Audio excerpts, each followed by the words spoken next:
All right, so the next one we'd like to do is a moment of inertia for a solid bar. Rotated about its center.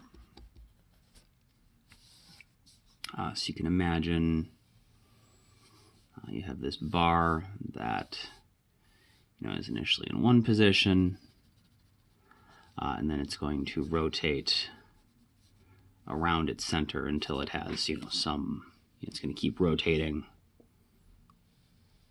like this. So it's spinning around its center. And again, we'll assume it's uniform density, just to make life easier. And we will say it has total length L, total mass M. But instead of rotating around its end, we're going to rotate around its center. There are two reasonable approaches to doing this. I would like you to pause the video and try to figure out at least one way to figure out what its moment of inertia is as rotated around the center. And then once you've gotten that or gotten as far as you can, unpause the video and we'll go over both methods quickly.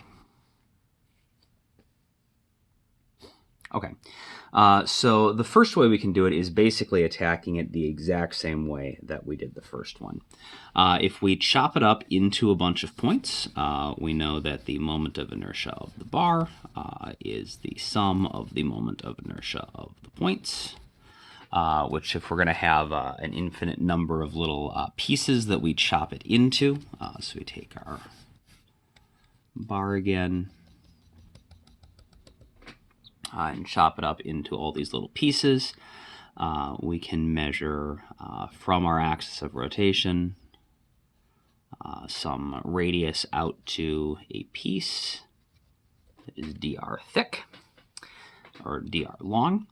And so it's going to be, when we cut this up into an infinite number of pieces, it's going to be an infinite sum of the moment of inertia of the points. So that's going to be the mass of the point times the radius squared. And we got to sum all those up. And so we call the mass of the little point dm.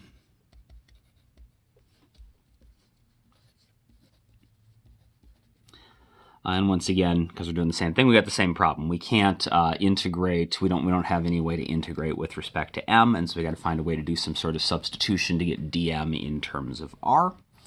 And so we know for the entire bar, its linear density, lambda, is going to be its total mass divided by its length. And the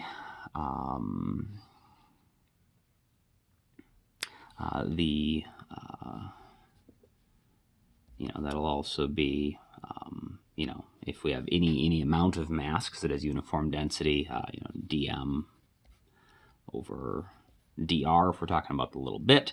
And so dm is going to equal lambda dr, which is the same conclusion we came to last time, just a slightly different way of thinking about it. And so if last ways made sense, that's fine. If the last way we did it didn't, you can also think about it, this way in terms of another way to write the linear density is just, any bit of mass divided by the appropriate length. And so mass dm, length dr, and so that's how we can get our dm. And so we're going to substitute the lambda in to here, and then we'll take this whole term and substitute it into there. I'm going to get the same integral we had before. Lambda is m over L times dr r squared. Just clean it up a little bit, so move the constants out to the front. But now, if you think about what our limits of integration are, if the whole bar has length L, you are effectively going from, but your radius, is measured from the center because that's where you're rotating out to. Then your furthest radius out on one end is going to be half the length.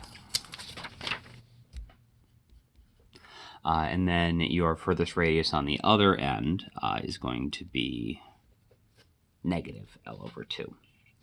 So we're still evaluating over the entire length, except, instead of our radius is going from 0 to L like they would when we're rotating from the end, they go from negative L over 2 to L over 2.